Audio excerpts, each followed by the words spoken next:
You asked, how to divide 4059 by 4 using the long division method.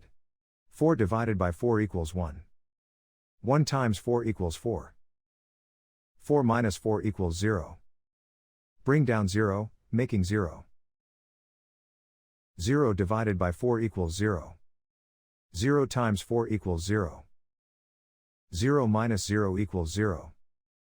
Bring down 5, making 5. 5 divided by 4 equals 1. 1 times 4 equals 4. 5 minus 4 equals 1. Bring down 9, making 19.